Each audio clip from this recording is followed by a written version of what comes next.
ठीक है guys, variable की बात कर रहे थे हम। वेरिएबल जो है उसके कुछ नियम कानून हैं लिखे जाने के। वेरिएबल ऐसे ही कुछ भी नहीं लिख देंगे हम। ठीक है, हर लैंग्वेज में वेरिएबल को लिखने के नियम कानून बनाए गए हैं। अगर मुझे किसी का नाम प्रोग्रामिंग में लिखना है वेरिएबल की तरह, तो उसके नियम कानून हैं। वेरिएबल हम सबने पढ़ रखे हैं मैथ्स में। ठीक है, जैसे कोई कैलकुलेशन है, let's say a is equal to 10, b is equal to 20। अगर आप इन दोनों को ऐड करना चाहते तो a प्लस बी लिखना पड़ेगा। इसका मतलब क्या होता है, a की जगह पे 10, b की जगह पे 20, और इसका आउटपुट आ जाएगा प्रिंट के साथ। प्रिंट करवाओगे तो 30। ठीक है, तो इन वेरिएबल का हम यूज कर पा रहे हैं ना, सिंपल। बिल्कुल, यही वेरिएबल है। These are variable. यही जो नाम लिखा जाता है, कितने कैसे कैसे लिख सकते हैं पाइथन में, क्या क्या नहीं यूज कर सकते, उसके बारे में बात होती है वेरिएबल के अंदर। ठीक है, बात करते हैं इसके बारे में। वेरिएबल नाम का एक पाइथन फाइल बना लेंगे हम।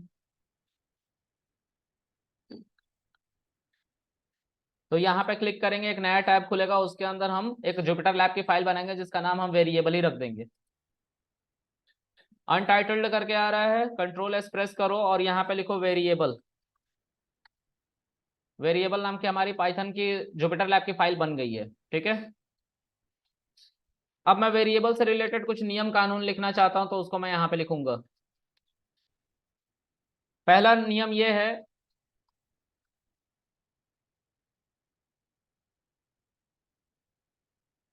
वेरिएबल का नाम कभी नंबर से स्टार्ट नहीं होगा। बस इतना ही लिखा है, इसके अलावा कुछ नहीं लिखा है। मैंने ये नहीं लिखा है कि मिड में नहीं यूज होगा, लास्ट में नहीं यूज होगा। बस इतना ही देखना है जितना लिखा है, वेरिएबल का नाम कभी नंबर से स्टार्ट नहीं होगा। मिडिल में आ सकता है नंबर, लास्ट में आ सकता है नंबर, स्टार्ट नहीं होगा। ठीक है, दूसरा नियम है, variable name never contain special character. Variable का नाम कभी भी स्पेशल कैरेक्टर नहीं कंटेन करेगा। मतलब शुरू में भी नहीं, लास्ट में भी नहीं, मिड में भी नहीं। ठीक है, अब वो स्पेशल कैरेक्टर कौन कौन से होते हैं, तो हम इंग्लिश कीबोर्ड यूज कर रहे हैं। ठीक है, इंग्लिश कीबोर्ड में बहुत सारे स्पेशल कैरेक्टर है, लेकिन सबके बारे में हमें देखने पे कीबोर्ड से पता चलेगा। मेरे पास कुछ ऐसा है जिसकी मदद से मैं लिख सकता हूँ, है ना। तो मैं बस उसको दिखाने के लिए लिख रहा हूँ, बाकी इसका कोई यूज नहीं है, इग्नोर करना सब। मैं एक नया शेल बना रहा था, यहाँ पे क्लिक करके। यहाँ पे एक मॉड्यूल होता है जिसको स्ट्रिंग कहते हैं, और इस स्ट्रिंग के अंदर पंक्चुएशन करके एक हमारा मेथड है या इंस्टेंस है, जो हमारे सारे वेरिएबल को कंटेन कर, सॉरी, स्पेशल कैरेक्टर को कंटेन करके रखता है। ये सारे वो स्पेशल कैरेक्टर हैं। इसको इग्नोर करना, मैं हटा दे रहा हूँ।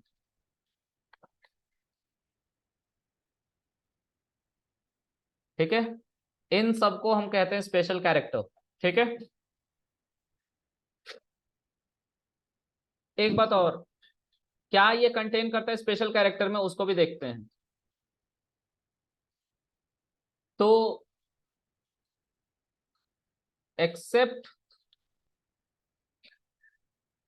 अंडरस्कोर, ये सिर्फ अंडरस्कोर को ही कंटेन करता है। ठीक है, स्पेशल कैरेक्टर में सिर्फ अंडरस्कोर को कंटेन करता है। तो देखो यहां से मैं अंडरस्कोर को हटा रहा हूं। ठीक है, अंडरस्कोर इस स्पेशल कैरेक्टर में आया था। ठीक है, तीसरा नियम है, इसको मैं लिख देता हूं यहाँ पर नाम, और ये है अंडरस्कोर का सिंबल। ठीक है, तीसरा है, variable name must be readable. अब मस्ट बी, शुड बी, कुछ भी यूज कर लो, है ना। कहने का मेरा मतलब ये है कि वेरिएबल का नाम कुछ भी हो सकता है, लेकिन तुम कभी भी एक ऐसा नाम नहीं बनाना चाहोगे जो नाम कोई पढ़ ही ना पाए। ठीक है,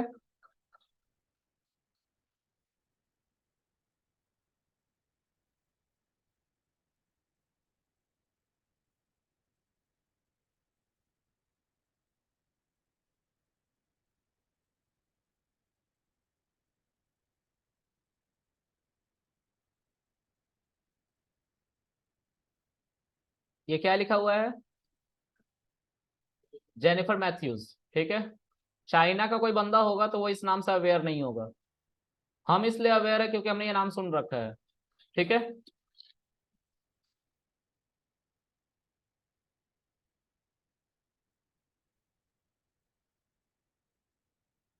ये क्या है?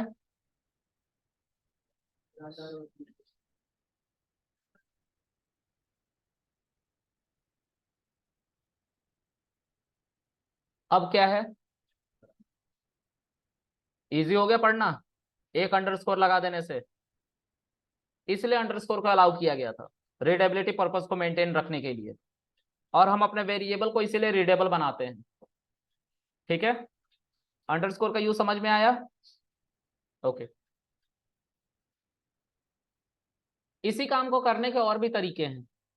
ठीक है, अब मान लो कोई यूएस का बंदा बैठा हुआ है, वो। Hello sir. हाँ जी सर, बताएं। सर एक बार और समझा दें सर। अभी आपने ज्वाइन किया है? नहीं सर, पहले ही ज्वाइन किया। ठीक वेरिएबल, ठीक। ये वेरिएबल बहुत थोड़ा सा। ठीक है, देखो थैंक यू मैं सर। फिर से बता रहा हूँ इसको, बस इसको समझाना है। हाँ जी सर, हेलो, जो जो आपने इसको। मार्क किया, हाँ सर। हाँ सर, हाँ सर। अच्छा, मैंने बोला कि हम जिस दुनिया में बैठे हुए हैं, जिस फील्ड में जाने वाले हैं, वो फील्ड जो है सिर्फ नेशनल काम को नहीं हैंडल करता जो आपके देश में चल रहा है। आज के समय में बहुत सारी बड़ी बड़ी कंपनीज हैं, जैसे इन्फोसिस, टीसीएस, कैपजेमिनाई, है ना। ये सब एक इम्प्लीमेंटिंग कंपनीज हैं। इम्प्लीमेंटिंग कंपनीज वो होती हैं, इम्प्लीमेंटेशन पार्टनर्स को कहते हैं। इम्प्लीमेंटेशन पार्टनर्स वो होते हैं जिनका अपना कोई प्रोडक्ट नहीं होता। वो किसी थर्ड कंपनी के लिए उनसे पैसा लेके बंदे हायर करवा के उनसे काम करवा के और उनका काम सक्सेसफुली एग्जीक्यूट करवा रही है। फॉर एग्जाम्पल, मान लीजिए कि माइक्रोसॉफ्ट को एक लैंग्वेज बनाना है, लेकिन उनके पास बंदे नहीं हैं जो उस लैंग्वेज को बना पाए, तो वो काम वो टीसीएस को हैंड ओवर कर देगा। टीसीएस उस काम को लेगा और उसके पास बंदे बैठे रहेंगे, वो उसके अकॉर्डिंग बिलिंग करेगा माइक्रोसॉफ्ट को कि भाई इतना रुपया लगेगा इसको बनाने में जो आप लैंग्वेज चाहते हो, और हम आपको इतने बंदे प्रोवाइड कर देंगे उस काम के लिए। आप उनसे कोऑर्डिनेट करो, काम को कैसे करवाना है, लैंग्वेज को कैसे बनवाना है, आप उससे कोऑर्डिनेट करके ये सारा काम करवा लो। अब जो टीसीएस ने बंदे हायर किए हैं वो इंडिया से भी किए होंगे, यूएस से भी किए होंगे, चाइना से भी किए होंगे, कोरिया से भी किए होंगे। ठीक है, एग्जाम्पल के तौर पे थोड़ा सोचो, चाइना के प्रेसिडेंट का क्या नाम है? Xi Jinping. ठीक, इंडिया के प्रेसिडेंट का क्या नाम है? द्रौपदी मुर्मू, राइट? मुर्मू, राइट। अच्छा, दोनों के नाम में बहुत डिफरेंस है। चाइना का बंदा नहीं समझ पाएगा, शायद बोल भी ना पाए। ठीक है, कहने का मतलब मेरा ये है कि अगर ऐसा वेरिएबल, ऐसा नाम वेरिएबल की तरह यूज करने लग गए और उनके बीच में ऐसे स्पेसेस नहीं दिए, एक साथ लिख दिए, तो राम गोपाल वर्मा इंडियन तो समझ जाएगा, लेकिन अमेरिकन को समझने में दिक्कत होगी जब तक तुम ऐसे नहीं लिखोगे। समझ में आ रहा है? जैसे तुम्हें ये ब्रेंडा रॉड्रिक्स नहीं समझ में आया, उसी तरह से तुम्हें, सॉरी, उन्हें हमारी बातें नहीं समझ में आएंगी, क्योंकि जो कोडर होते हैं वो बाउंड्रीज को क्रॉस कर जाते हैं। वो इस देश में भले ही बैठा हुआ है इंडिया का बंदा जो टीसीएस में है, लेकिन काम कहाँ के प्रोजेक्ट पे कर रहा है? माइक्रोसॉफ्ट जो सियाटल वॉशिंगटन में बैठा हुआ है। ठीक है, तो इसके लिए रीडेबल वेरिएबल बनाना बहुत जरूरी है। ठीक है, और उसी सियाटल वॉशिंगटन वाले सेक्टर में जिस प्रोजेक्ट मैनेजर से उसकी बात चल रही है, वो प्रोजेक्ट मैनेजर लेट से चाइना का है, तो उसको कैसे पता चलेगा? इसीलिए रीडेबल वेरिएबल बनाने के लिए रीडेबल वेरिएबल का कॉन्सेप्ट दिया गया है। और इसको मैंने मस्ट इसलिए बोला है क्योंकि इंडस्ट्री इसकी डिमांड कर रही है। प्रोग्रामिंग लैंग्वेज इस पे कोई एरर नहीं देता। प्रोग्रामिंग लैंग्वेज अगर तुम ऐसे लिखो तो भी ठीक है, चल रहा था ना, और इसको रीडेबल बना दो तो भी ठीक है। लेकिन कल को जिससे तुम्हें इंटरेक्ट करना है वो एक प्रोजेक्ट होगा, और प्रोजेक्ट में होंगे बहुत सारे लोग जिनके साथ तुम्हें कोऑर्डिनेट करना होगा, और वो हो सकते हैं डिफरेंट डिफरेंट जोन से आए हों, तो उनको तुम्हारी बातें ना समझ में आ रही है। उससे बचने के लिए रीडेबिलिटी का कॉन्सेप्ट दिया गया, और रीडेबिलिटी को बढ़ाने के लिए हमें अंडरस्कोर जो कि एक स्पेशल कैरेक्टर है उसको बस अलाउ किया गया कि आप यूज कर सकते हैं। इसमें डॉट को अलाउ नहीं किया गया। नहीं, ठीक है, आगे देखते हैं। अंडरस्कोर स्पेस नहीं, नहीं दे सकते। अब इस रीडेबिलिटी को मेंटेन करने के लिए कुछ और भी चीजें हैं, जैसे जावा अगर आप लोगों ने कभी सुना हो लैंग्वेज, तो उसमें कैमल केस का कॉन्सेप्ट है। ठीक है, कैमल केस में क्या होता है समझते हैं। तो जो मैंने राम गोपाल वर्मा लिखा है ना, राम का आर स्मॉल होगा, बाकी सब लेटर स्मॉल में होंगे, गोपाल का जी कैपिटल हो जाएगा, ऐसा कुछ लिखा जाता है, राम गोपाल 20। सही है, this is called camel case. Java इस कन्वेंशन को यूज करता है टू मेंशन देयर वेरिएबल और to enhance readability there. Alright, आगे है पास्कल केस। पास्कल केस में इसी चीज को ऐसे लिखा जाता है, जहां से नए वर्ड्स आ रहे हैं वहां से तो कैपिटल होगा ही, इनिशियल लेटर भी कैपिटल होगा, इसको पास्कल केस कहते हैं। इसको कौन सा केस कहते हैं? इसको स्नेक केस कहते हैं, स्नेक।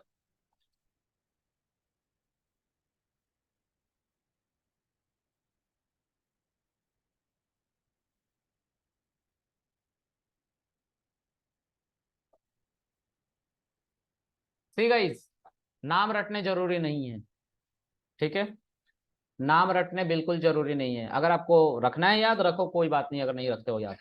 रीडेबल वेरिएबल बनाना जरूरी है प्रोग्रामिंग के समय, इसका याद रखना। एक और यूज है रीडेबल वेरिएबल बनाने का, मेटा डेटा नहीं बनाना पड़ता। मेटा डेटा एक नया टर्म है। Meta data, data about data called Meta data. आप एक किताब पढ़ रहे हैं, वो किताब इंग्लिश की है, और उसमें आपको फिलंथ्रोपिस्ट का मतलब नहीं पता है, तो आप कहाँ जाते हो? उसके मेटा डेटा में जो एक डिक्शनरी है, उस फिलंथ्रोपिस्ट का मतलब आपको मिलता है वहां पे, जो पूरी तरह से एक्सप्लेन्ड होता है। जब ऐसा कोई हमारा कोड हो जिसमें हमें कोई वेरिएबल का मतलब ही ना समझ में आ रहा, तो उसके लिए एक अलग से फाइल सिस्टम बनानी पड़ती है, और उस फाइल सिस्टम में उससे रिलेटेड बातें लिखनी पड़ती है कि हाँ ये वेरिएबल जो आपने लिखा है, जैसे ऐसा हो सकता है, देखो A12 इज इक्वल टू 23। अब ये A12 क्यों यूज किया गया है, इसका मतलब क्या है? तो इसके लिए हमें एक मेटा डेटा बनाना पड़ेगा, एक नया फाइल सिस्टम जिसमें A12 की वैल्यू लिखी होगी। A12 जो होता है, इसका मतलब है नेम ऑफ 12th एम्प्लॉय, ऐसा लिखा होगा। This is called Meta data. ये एक नया फाइल में रखी होंगी, तो इसको जाके देखना पड़ेगा, तो वो फाइल को एक्सेस करना पड़ेगा बार बार। वो बहुत हेक्टिक है। जिस तरह से तुम अपना सर खुजा रहे हो, सोने की कोशिश कर रहे हो, उसी तरह से डेवलपर के लिए वो बोरिंग हो जाता है। इसीलिए डेवलपर जो है वो रीडेबल वेरिएबल के कॉन्सेप्ट पे काम करता है। इसीलिए मैंने मस्ट लिखा है, वेरिएबल मस्ट बी रीडेबल, नहीं तो कोड कभी एरर नहीं दे रहा था। अगर ऊपर के दो नियम तुम मान के चल रहे हो, कोड एरर नहीं देगा। रीडेबिलिटी हम लोगों के लिए बना रहे हैं जो हमारे साथ मिलकर काम करेंगे इंडस्ट्री में, इसलिए इंडस्ट्री डिमांड करती है। ठीक है, चलो, समझ में आया ये सबको? तीनों नियम कानून समझ में आए हैं? चलो आगे देखते हैं गाइस। तो इसके बाद हमारा है एक डेटा टाइप। सिलेबस में फिर से चलते हैं। अच्छा, कुछ यूज केस भी देख ले तो ज्यादा बेटर रहेगा।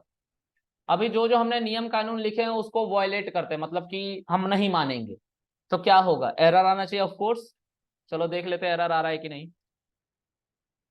तो लेट्स से मैंने पहला नियम लिखा था कि variable name never start with a number. एक नंबर से कभी स्टार्ट मत करना, मैं वही करने जा रहा हूं, नंबर से स्टार्ट।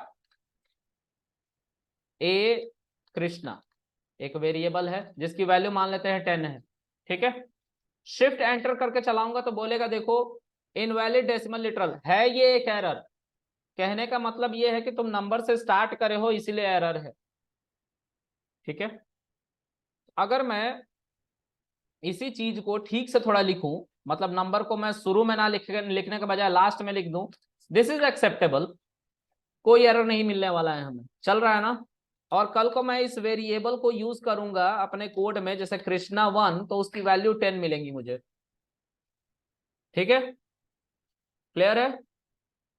एक बात का ध्यान रखना, अगर तुमने इसी कृष्णा 10 को स्ट्रिंग के अंदर लिख दिया, कृष्णा 1 को स्ट्रिंग के अंदर लिख दिया, तो अब ये स्पेशल कैरेक्टर यानी कि वेरिएबल नहीं है, एक स्ट्रिंग है नॉर्मल, जिसकी वैल्यू कृष्णा 1 ही है।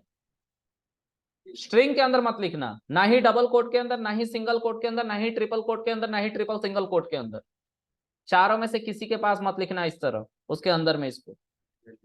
ठीक है, नहीं तो ये वैल्यू नहीं प्रिंट करेगा, उसकी क्या प्रिंट करेगा, उसी को एज इट इज प्रिंट कर देगा। क्लियर है। चलो, अब मैंने जब लास्ट में लिखा कृष्णा 1 तो ये चल रहा था। अगर मैं मिड में लिखूं तो मैं बोला कि K1 RISHNA 20, ये भी चलेगा, क्योंकि स्टार्ट नहीं हो रहा। हमने तुम्हारी पहली शर्त मान ली है कि वेरिएबल का नाम के आगे नंबर नहीं आएगा, तो ये चल रहा है। अगर फिर से मुझे इसकी वैल्यू को जानना है तो मैं क्या करूंगा, K1 RISHNA शिफ्ट एंटर 20 आ रहा है। क्लियर है ये गाइज। ओके, अगर मैं इसको स्ट्रिंग के अंदर लिख दूं तो एज इट इज प्रिंट हो जाएगा। ठीक है, ओके। इसके बाद है हमारा वेरिएबल का जो नाम है वो कभी स्पेशल कैरेक्टर को कंटेन नहीं करेगा। हमने देखा है अंडरस्कोर सिर्फ यूज कर सकते स्पेशल कैरेक्टर में, उसके अलावा कुछ भी यूज करते तो देखते क्या एरर आता है। लेट्स सी, अगर मैंने यहाँ पे कृष्णा लिखा और यहाँ पे @ लिख दिया, इज इक्वल टू 20 लिख दिया या 10 लिख दिया, दिस इज अ एरर। ठीक है, अब ये एरर कुछ भी हो, कृष्णा इज नॉट डिफाइंड, ये कुछ अलग एरर है, लेकिन एरर यहाँ पे सिंपल यही कह रहा है कि भाई तुम एक वेरिएबल के नाम के अंदर स्पेशल कैरेक्टर यूज कर रहे हो, इसलिए हम इस एरर को दे रहे हैं। ठीक है, तुम अगर इसी नाम के अंदर पंक्चुएशन को यूज कर लो, यहां पे यूज कर लो, ठीक है, या वहां पे भी लास्ट में भी यूज कर लो, कोई फर्क नहीं पड़ता, ये एरर। ठीक है, क्यों यूज करा तुमने इसको, ये हमसे इंटरप्रेटर पूछ रहा है और हमारे पास इसका जवाब नहीं है, क्योंकि उसको किसी ने नहीं बताया, इसलिए सिंटेक्स एरर। ऐसा ग्रामर में ही कहीं मेंशन नहीं है पाइथन पे।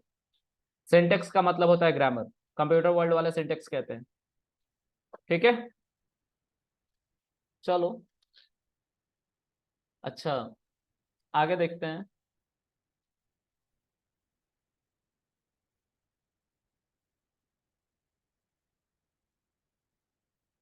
अगर तुमने स्टार्ट में भी यूज किया तो हैश को अगर तुम यूज कर रहे हो, दिस इज अ कमेंट, ये कमेंट बना देगा। अगर मैं यहाँ पे कृष्णा इज इक्वल टू 20 लिखूं, ये कमेंट है, ये कुछ है ही नहीं, तो तुम वेरिएबल बनाने में अनसक्सेसफुल रहे हो। ठीक है, तुमने अगर इस तरह से ना यूज करके तुमने इस हैश को कहीं बीच में भी यूज कर लिया, तो उसके बाद का सब कमेंट ये एरर बन जाएगा तुरंत। बन गया ना, you can not use hash to mention your variable name. Alright, चलो, किसी को कुछ पूछना है। सर ये जो आप इक्वल टू वैल्यू डिफाइन कर रहे हो दोनों चीजों की, ये अल्फाबेटिकल में नहीं हो सकती या खाली न्यूमेरिकल में होगी? अल्फाबेटिकल में कर लो, मुझे तो बस एक एग्जांपल लेना था।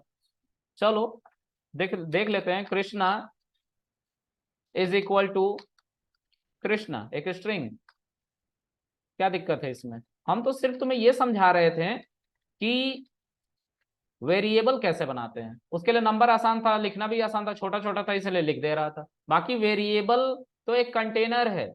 देखते हैं वेरिएबल के बारे में हम क्यों पढ़ रहे थे तब से, वेरिएबल के नाम के बारे में, कि हम उसको इस्तेमाल कर पाए। अब क्यों इस्तेमाल करेंगे, सपोज करो मैं दिल्ली में हूं, और मेरा घर 900 किलोमीटर दूर बलिया जिला में है, ठीक है।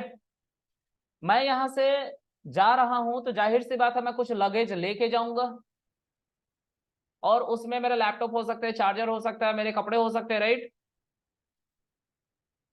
एक सिनेरियो सोचो जहां पे मेरे पास बैग नहीं है और मुझे वो सारे सामान लेके घर जाना है, और कम से कम 24 घंटे का रास्ता है। तो अगर मैं उसको हाथ में कैरी करके ले जाऊं, अपने लैपटॉप, चार्जर, क्लॉथ वगैरह को, हो सकता है कुछ मिस हो जाए, और इम्पॉसिबल भी है उसको एक जगह से दूसरी जगह ले जाना, ठीक है। तो हम इसको यहां पे नहीं ले जा सकते अपने घर पे। एक नया सिनेरियो समझो, एक कंटेनर मैं खरीद लूं तो मैं इसको कैरी करके घर ले जा सकता हूं। Variable is a container. ये क्या करता है समझते हैं। मान लो a इज इक्वल टू 10 मैंने लिखा, है ना, b इज इक्वल टू 20 लिखा, ठीक है, और यहां पे मैंने लिखा हेलो वर्ल्ड, ठीक है। अब मैं चाहता हूं कि a और b की वैल्यू को ऐड कर दूं, तो अगर मेरे पास कंटेनर यानी कि वेरिएबल नहीं होते तो मुझे a और b ना लिख के 10 + 20 लिखना पड़ता। अभी मैं a + b से भी अपना आंसर ले आ सकता हूं 30, ठीक है, क्योंकि उस कंटेनर ने वैल्यूज को रखा था अपने अंदर, और जो वैल्यूज थी वो 10 a में थी और b में 20, ठीक है। क्लियर है गाइज। तो ये हमारे वेरिएबल का कॉन्सेप्ट था। अब एक इंपॉर्टेंट बात, सर कंटेनर का भी तो कुछ साइज होता है ना, ऐसा थोड़ी ना है कि देश भर का चीज डाल दो और वो उसके हिसाब से बड़ा हो जाएगा। तो एग्जैक्टली पाइथन में वो डेटा के हिसाब से ही बड़ा हो जाता है, इसलिए पाइथन डेटा के साथ बहुत ज्यादा कंपैटिबल होता है। जावा में जो बिगेस्ट है प्रिमिटिव डेटा टाइप में, उसमें डबल है, जिसमें आई गेस 18 कैरेक्टर्स 18 नंबर्स आ सकते हैं। उससे बड़ा होता है, जिनसे बड़ा होता है, तो बड़ा होता है। मैं जावा का ट्रेनर नहीं हूँ, एग्जाम्पल दे रहा हूँ, ठीक है। समझ में आ गई भाई। प्रिमिटिव डेटा टाइप इसीलिए बोला मैंने, ठीक है। मेरी बात को बुरा मत मानो, बोलने का टोन ही ऐसा है, ठीक है। चलो, तो कहने का मेरा सेंस ये है कि अगर मैं a is equal to Java में ऐसे भी नहीं लिखा जाता वेरिएबल, अगर इंटीजर लिख रहे हो you have to mention integer there initially, ठीक है। यहाँ पे जो पाइथन है वो लिखने के तरीके से डेटा टाइप को डिटेक्ट कर लेता है। यहाँ पे तुम्हें नहीं बताना कि तुम इंटीजर यूज कर रहे हो, फ्लोट यूज कर रहे हो, स्ट्रिंग यूज कर रहे हो, क्या यूज कर रहे हो, पाइथन खुद डिटेक्ट करता है, ठीक है। तो मैंने a is equal to let say एक बहुत बड़ी वैल्यू लिख दी, इतनी बड़ी वैल्यू लिख दी, जावा इसके ऊपर लिखोगे या इतनी बड़ी कुछ वैल्यू लिखोगे तो वहां पे क्रॉस मार्क कर देता है, कहता है कि इतना बड़ा वैल्यू नहीं आ सकता। तो लोग क्या करते हैं, डबल यूज करते हैं, ठीक है। डबल जब यूज करते हैं तो वो और बड़ी वैल्यू ले लेता है, तो इतनी बड़ी वैल्यू वही एक्सेप्ट करता है। उससे आगे और निकल जाओगे तो वो बोलेगा सॉरी अब नहीं ले सकते हम इससे बड़ा वैल्यू, वो एरर दे देगा। पाइथन बोलेगा तुम जितनी बड़ी वैल्यू रखना है रखो, कोई फर्क नहीं पड़ता हमें, ठीक है। ए की वैल्यू जो भी रही हो, ए में ही था ना ये। अब बी नाम का वेरिएबल बनाओ, उसमें लेट से 20 लिखो, ठीक है, और a + b को ऐड कर लो। लास्ट में 9 था, 0 + 9 कितना होता है 9, और 9 + 2 कितना होता है 11। 11 में 0 आएगा, और सॉरी 11 का 1 आ जाएगा, और 0 1 उसका रिमाइंडर हो जाएगा। बाकी जितनी 9 दिख रही है ना वो सब 0 हो जाएंगी, और आगे कुछ वैल्यू बढ़ जाएगा। कैलकुलेशन कर रहा है ना। यहाँ पे देखो 9 था, 1 था, हम ऐड करके दिखाना चाह रहे थे कि ये सही से ही एग्जैक्टली ऐड कर लेता है। तो ये इसीलिए डेटा के साथ अच्छा है। तुम टेराबाइट्स ऑफ डेटा एक साथ इसको दे सकते हो, ये क्रैश नहीं करता अनटिल अनलेस तुम्हारा रैम इतना पावरफुल हो, ठीक है। रैम पावरफुल होना चाहिए, ठीक है। चलो एनीवेज जो भी है, आज के लिए इतना रखते हैं, बाकी अगले सेशन में बात करेंगे गाइस, बाय।